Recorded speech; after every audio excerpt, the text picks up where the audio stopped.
Sebentar kami mau masuk di dalam kebaktian.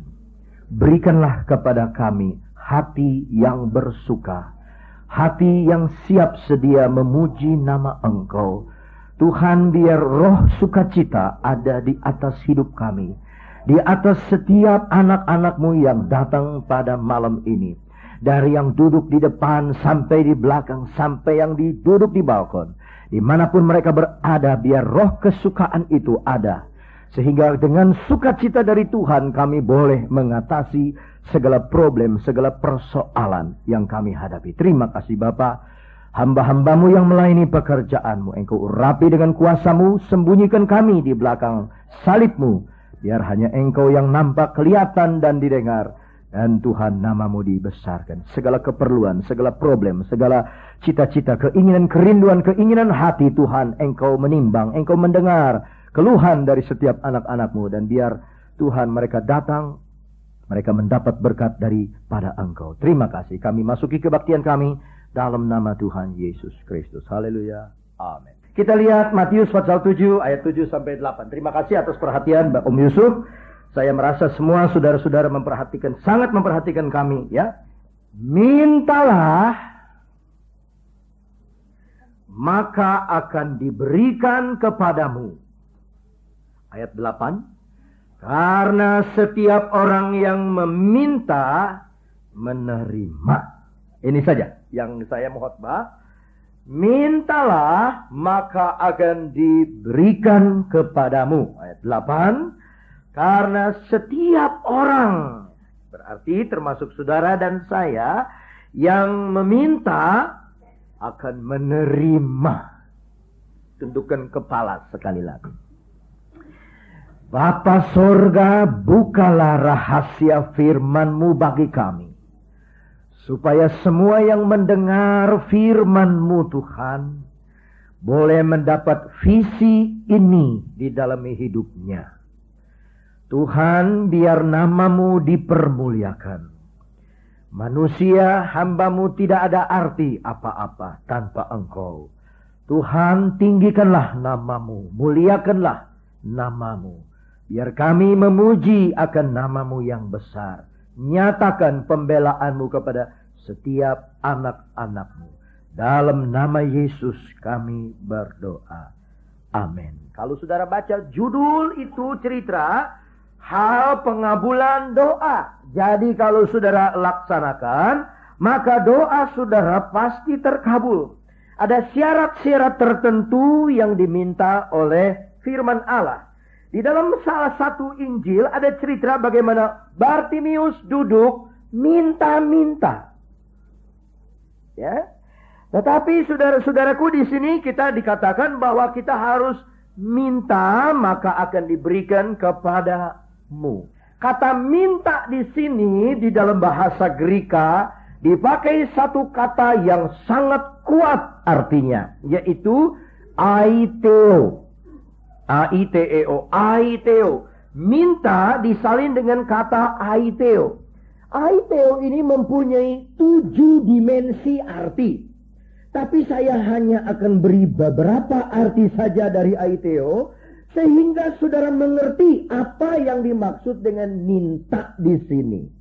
Ternyata aiteo atau minta dalam bahasa Greka aiteo bukan seperti yang kita pikir, yang kalau kita sembahyang pagi-pagi, ya Tuhan Engkau tolong, saya minta perdamaian, saya minta kekuatan, saya minta berkat, saya minta jamahan, saya minta keamanan, saya minta penjagaan.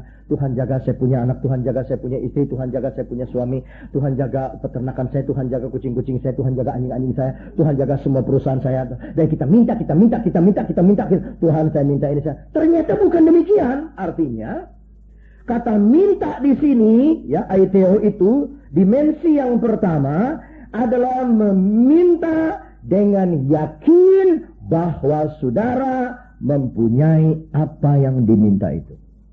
Ini yang pertama. Meminta dengan yakin seolah-olah saudara sudah dapat. Saya akan kasih 2 ayat untuk dimensi yang pertama ini. Yang pertama dalam Injil Yohanes pasal 14. Di dalam Yohanes pasal yang ke-14, di sana kita melihat saudara-saudaraku prinsip daripada apa yang dikatakan Yesus. Kalau kita baca firman Allah, mesti digandeng ayat 1 dengan ayat yang lain. Ayat 14. Yohanes 14, saudara kasih tanda di Matius 7, nanti kita kembali ke sana. Yohanes 14 ayat yang ke-14. Kita boleh baca dari ayat 13. Dan apa juga yang kamu minta dalam namaku, aku akan melakukannya, supaya Bapa dipermuliakan di dalam Anak. Jika kamu minta sesuatu kepadaku dalam namaku, apa janjinya? Aku akan melakukannya. Amin, saudara. Nah, sekarang kalau saudara sudah dapat jaminan begini dari Tuhan Yesus, cara saudara minta lain. Saudara harus meminta dengan satu keyakinan bahwa saudara pasti dan sudah mendapat itu. Saya tanya, kalau saudara minta apa-apa lalu dapat, apa yang saudara lakukan? Berterima kasih. Jadi dalam doa saudara bukannya mintanya yang banyak, tapi terima kasihnya yang banyak. Terima kasihnya yang banyak. Syukurnya yang banyak, sebab saudara sudah yakin bahwa itu saudara sudah dapatkan. Yang kedua, di dalam saudara-saudaraku, kata ini Markus pasal 11. Sebelum Injil Yohanes itu Markus. Sebelum Yohanes, Markus, Lukas, lalu ada Markus. Ya, Markus pasalnya yang ke-11. Di dalam Markus pasalnya yang ke-11, di sana saudara baca juga kata-kata Yesus. Ini janji ini semua adalah satu jaminan bagi kita. Ayat 24. Karena itu, aku berkata kepadamu, apa saja. Saudara tahu apa saja? Apa saja yang kamu minta. Dan doakan, percayalah bahwa kamu telah menerimanya. Bisa bilang amin? Maka hal itu, kalau saudara sudah percaya, saudara akan terima. Maka hal itu yang saudara inginkan itu akan diberikan kepadamu. Saudara lihat, Yesus tunggu sampai kondisi doa kita adalah kondisi doa sudah menerima. Ini rahasia. Jadi dalam meminta sesuatu, jangan lupa itu berterima kasih, mengucap syukur. Siapa yang meminta kepadaku seolah-olah dan yakin seolah-olah dia sudah terima, baru dikatakan, aku akan memberikan kepadamu. Ini arti pertama dari aiteo. Jadi bukan minta-minta aja begitu saja. Seperti kita kalau orang lagi makan es krim. Bagi-bagi dong, minta dong. Ya, nggak mungkin orang lagi main es krim atau es krimnya yang lagi di itu kayak lollipop. Minta nih, nggak mungkin dong. Jadi hanya basa-basi saya, minta dong. Aduh, lagi makan nasi goreng nih. Enak aja sendiri. Kasih dong kita, minta dong. Itu asal-asalan ngomong. Tuhan gak akan kasih, saudara-saudara. Orang yang sembahyang gak begitu. Tuhan enak-enak aja sendirian di sorga. Kita dong ini lagi begini. Minta dong Tuhan. Ya Tuhan tidak itu, saudara-saudaraku. Dia memerlukan satu kondisi aiteo, yaitu seorang yang meminta dengan yakin, dengan satu kemantapan bahwa dia sudah terima. Ini yang pertama, dimensi yang pertama. Yang kedua, aiteo atau meminta di dalam bahasa Greka ini mempunyai satu arti yang lain, yaitu kita harus meminta tidak boleh serakah. Kita minta tidak boleh serakah. Tuhan paling gak senang orang serakah. Kami tadi baru berdiskusi dengan saudara-saudara kami di pelajaran Alkitab siang. Saya terangkan mengenai apa arti persepuluhan. Persepuluhan itu Allah membuat rencana persepuluhan supaya yang lebih menolong yang kurang. Dan tidak boleh serakah. Yaitu orang Israel bawa persepuluhan kepada orang Lewi. Orang Lewi harus mengingat teman-temannya imam-imam ini. Dia bagikan. Dan imam-imam ini akan melayani orang Israel dengan senang hati. Tidak pikir dia punya makanan. Dan orang Israel ini akan membawa persepuluhan lagi kepada orang Lewi. Orang Lewi memberikan lagi kepada imam-imam. Demikian seterusnya. Ada satu lingkaran yang tidak berhenti. Kebanyakan sekarang, saudara-saudaraku, dari jemaat terus bawa persepuluhan kepada Lewi, berhenti di situ. Nggak terus ke bawah. Ini Tuhan nggak mau. Tuhan nggak mau pendeta serakah. Begitu terima persepuluhan, umpamanya saudara-saudaraku, ada satu pendeta di Jakarta. Dia punya jemaat 1.000 orang. Dari 1.000 orang itu ada 100 orang. Per 10-nya 1 bulan itu 1 orang 1 juta. Jadi dia akan dapat 100 juta 1 bulan. Kalau dia tetap tutup itu berkatnya buat diri sendiri, dalam 1 tahun dia punya 1 miliar. Menteri mana yang gajinya 1 tahun 1 miliar? Dan Tuhan tidak mau begini. Tuhan mau supaya si gembala ini juga membagikan kepada yang berkekurangan. Rekan-rekan hamba Tuhan, ada guru sekolah Alkitab, ada penginjil yang tidak dapat itu dibagi. Jadi keseimbangan selalu ada. Kalau ini jalan, nggak ada ngomel, semua jalan. Tuhan tidak mau kita serakah. Ada satu orang Yahudi, dia sembahyang sama Tuhan. Ini orang Yahudi saudara tahu kan? Udah tahu kan? Serakah deh kalau orang Yahudi, udah segala-galanya buat dia aja. Dia sembahyang begini, ya Tuhan Yehova, di pemandanganmu Tuhan, di pemandangan penilaian engkau, apa artinya $1 juta? Terus dapat jawaban dari Tuhan. Di pemandanganku $1 juta artinya hanya 1 sen. Terima kasih Tuhan. Apakah artinya di hadapanmu 1 juta tahun? 1 juta tahun artinya hanya 1 menit saja di hadapanku. Terus dia sembahyang 3 kali. Kalau begitu Tuhan, berikanlah kepada saya 1 sen dari engkau. Terus ada jawaban daripada Tuhan.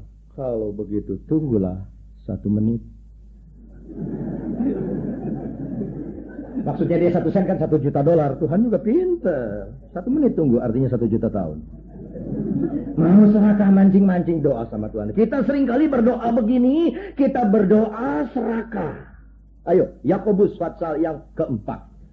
Yakobus pasal yang keempat. Saudara-saudaraku, Yakobus pasal yang keempat. Kita membaca ayatnya yang pertama sampai ayat yang ketiga. Dari manakah datangnya sengketa dan pertengkaran di antara kamu? Bukankah datangnya dari hawa nafsumu yang saling berjuang di dalam tubuhmu? Kamu mengingini sesuatu, tetapi kamu tidak memperolehnya. Tuh, saudara-saudara. Lalu kamu membunuh.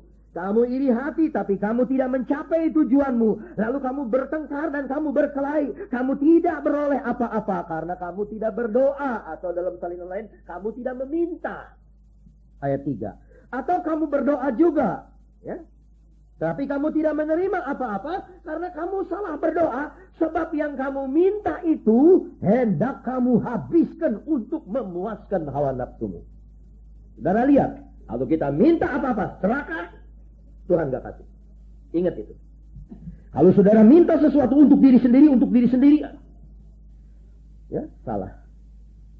Aku diberkati, sepanjang hidupku diberkati. Udah penuh sini. Aku diberkati. Waduh. Memang manusia memang gak ada puasnya, saudaraku. Gak ada puasnya, temaha.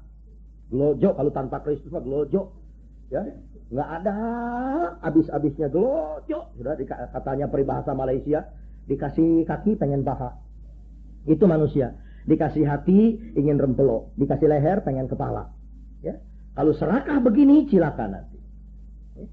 Ada satu ibu naik taksi, habis turun dari taksi, dia kasih tip sama taksi nih Pak supir taksi, kasih pegong 150 nih lebihnya. Wah, ibu menghina dong kalau begitu. Masa kasih tip sama saya cuma 150 kira-kira dong. Saya dapat ini rasa dihina sama ibu. Ini satu penghinaan yang besar cuma pego. Jangan begitu dong. Ini ibu kasih 150 tip ini. Zaman sekarang nggak ada artinya apa-apa. Ini penghinaan. Lalu itu ibu berkata, habis mesti berapa? Tambah lagi dong pego. Ibu berkata, masa saya mesti menghina 2 kali? Bapak dia bilang kalau dikasih pego ngehina katanya. Jadi saudara-saudaraku dua-duanya ini lihai ngomong. Ya? Dikasih pego mestinya udah terima kasih, pengen nambah. Ada satu koran di Amerika, dia ceritakan satu pengumuman. Barang siapa yang mau kaya, perhatikan ini artikel. Kulit kucing di sana agak sangat mahal di Amerika. Dan marilah kita berternak kucing. Ternaklah kucing, 100.000 ekor kucing di satu gudang. Dalam satu hari, satu orang bisa memotong sekian ekor kucing, 100 ekor kucing. Dan dalam satu hari, 100 orang bisa memotong 5.000 ekor kucing. Dari 5.000 ekor kucing, kulitnya itu bisa dijual dan satu hari akan laku dari 5.000 ekor kucing itu uang 10.000 US dollar. Dari mana kita cari makan ini untuk kucing? Kita pelihara tikus. Kita bikin tikus kira-kira 1 juta ekor di satu gudang. Jadi nanti kucing kalau lapar, satu hari dikasih 4 ekor tikus. Maka perhitungannya ini akan cukup. Nah ini tikus kasih makan apa? Ini kucing habis diambil kulitnya, dagingnya dicincang, kasih makan tikus. Ini tikus makan kucing, kucing makan tikus, kita dapat 10.000 US dollar. Siapa yang mau bikin begitu, saudara-saudaraku? Inilah manusia kalau serakah, mikirnya udah macam-macam. Tikus lah dikasih makan kucing, kucing lah dikasih makan tikus, dia sendiri makan lontong. Mari saudara-saudaraku kita lihat ya, Tuhan tidak mau kita serakah. Amin saudara-saudara. Ya, Tuhan nggak mau kita serakah. Satu kali saya datang satu hamba Tuhan di Jawa Barat. Anak-anaknya masih kecil 3, laki. Tuh saya kasihan ya, saya kasih uang. Nih, cuman uangnya itu ada yang receh, ada yang lembaran. Ada uang 500-an, ya, ada uang ratusan, dan ada uang receh gitu. Saya kasih itu saudara-saudaraku seorang 500 rupiah. Nih, buat jajan. Yang kecil dia marah. Dia baca itu. Marah papanya, ini pendeta. Ada apa? Gak mau, saya cuma dikasih 1. Dia dapat yang selembar gopek. Saya cuma dikasih 1, dia ada 5 katanya tuh. Pengen berapa tuh? Ya paling sedikit 3. Ya dikasih 3 ada 300. Inilah anak-anak saudara, mental anak. Karena serakahnya cuma dapat 1 katanya. Kadang-kadang kita pun demikian. Kita seringkali serakah dalam permohonan doa kita. Dan apa yang terjadi? Tuhan tidak akan jawab permohonan doa seperti itu. Mari kita lihat kembali kepada Matius 21. Injil Matius 21. Haleluya. Matius 21 masih mengenai keserakahan ini supaya saudara-saudara lihat satu hal. Ayat yang ke-12. Matius 21 ayat 12. Lalu Yesus masuk ke bait Allah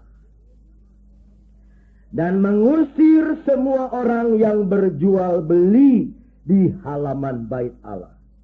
Ia membalikan meja-meja penukar uang dan bangku-bangku pedagang merpati. Dan berkata kepada mereka, ada tertulis, rumahku akan disebut rumah doa. Tetapi kamu menjadikannya sarang penyamun. Sarang penyamun. Rumahku adalah rumah doa, tapi kamu bikin menjadi sarang penyamun. Ada 2 kali Yesus marah. Yang pertama dalam Injil Yohanes pasal 2. Dia bikin cemeti, dia bikin tambang. Dia pukul orang, dia pukul saudara, dia tendang. Kalau Yesus hidup zaman sekarang, wah dapat kritikan dia. Loh, katanya Yesus tuh penuh kasih. Katanya Yesus bilang, marilah datang kepadaku, hei kamu orang yang bertanggungan berat. Aku akan memberi sentosa. Kenapa dia marah? Kenapa dia bikin cemeti? Loh, katanya Yesus itu lemah lembut, tahan nafsu, setiawan, kasih sayang, perdamaian. Kok ini sekarang marah? So, satu hal, saudara-saudara. Satu hal, saudara jangan sangka Yesus itu nggak bisa marah. Ya, silahkan. Ya, bro, ya silahkan. Bro punya nama siapa sih? Saya Om Datu. Tinggal di mana sih? Waduh, saudara. Artinya lemah lembut itu bukan kalamar kelemer. Orang Sunda bilang kalamar kelemer.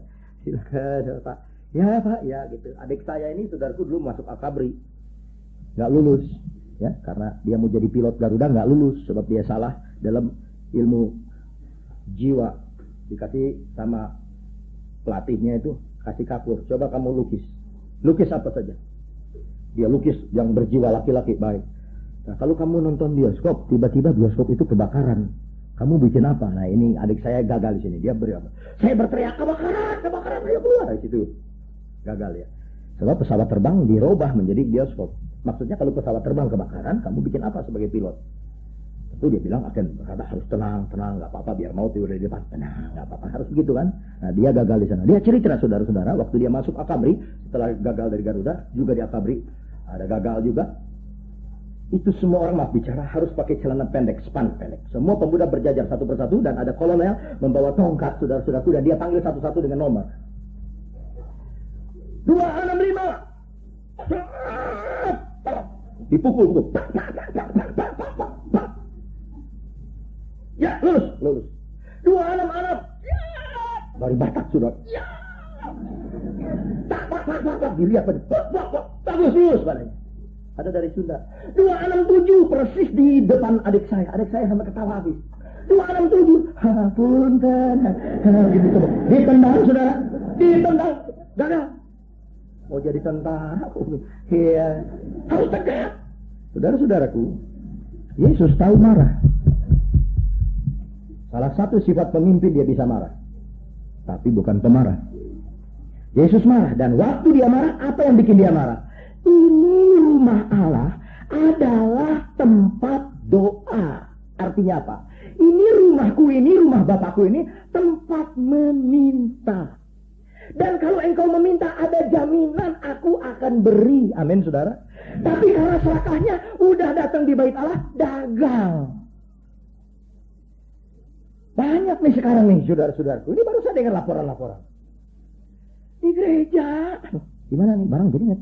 Di gereja nih. Jadi nggak? Yuk, habisnya berapa? Satu apa terlalu tinggi dong.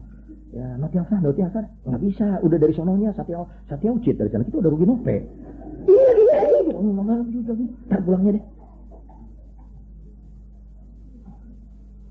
Khotbah belum urusan duit. Urusan jual beli. Cik, gimana berliannya jadi nggak? Gimana nih? Dagang di dalam gereja. Padahal di gereja itu tempatnya doa. Lain kata, tempatnya meminta. Jangan serakah dulu dong. Nanti ini habis 2 jam habis kebaktian, lu ngomong dah sampai tenonggeng-nonggeng, sampai temuta-muta, sampai boleh cerita bisnis. Tapi ini di dalam bait Allah, ini menadah tangan. Engkau ini adalah rumah berdoa, rumah untuk meminta. Ya, ada tertulis rumahku akan disebut rumah doa. Saudara-saudara senang bahwa Tuhan kita punya rumah. Itu tempat kita meminta. Amin, saudara. Dan kalau kita minta, nggak usah serakah. Jangan serakah. Minta sama Tuhan apa yang kita perlu. Jangan mau nafsu, mau habiskan dengan sendiri. Wah, jangan. Tapi saudara minta dengan sungguh-sungguh. Ini tempat juga kebaktian. Adalah tempat di mana saudara nanti meminta. Mungkin saudara datang dengan hati susah pada malam hari ini. Ada sesuatu yang saudara inginkan dari Tuhan. Minta. Ada jaminan daripada Tuhan. Yang pertama kita minta dengan iman, itu aiteo. Yang kedua, aiteo itu berarti kita minta dengan tidak serakah. Kita minta dengan sungguh-sungguh. Saudara ingat satu ibu? Dia punya anak bayi dirampas sama ibu yang lain, diaku anaknya. Lalu dia nangis, dia bilang ini anak saya. Itu ibu yang jahat, yang curi bilang ini anak saya. Datang kepada Salomo. Salomo berkata ini anak siapa? Anak ibu yang benar bilang ini anak saya. Ibu yang salah juga berkata ini anak saya. Lalu Salomo dapat hikmat daripada itu dan ambil pedang. Saya belah saja, sebelah untuk kamu, sebelah untuk sini. Ibu yang palsu itu berkata, iya benar, belah saja itu jujur adil. Tapi ibu yang benar berkata, dia tidak serakah. Jangan, kasih saja sama dia. Kasih saja. Supaya dia hidup. Salomo tahu ini ibu yang benar. Saudara-saudaraku, jangan serakah. Jangan mau menghabiskan segala sesuatu itu dengan saudara-saudaraku. Aduh. Sudah, ini yang kedua. Ketiga, kita lihat kembali kepada Matius pasal 7.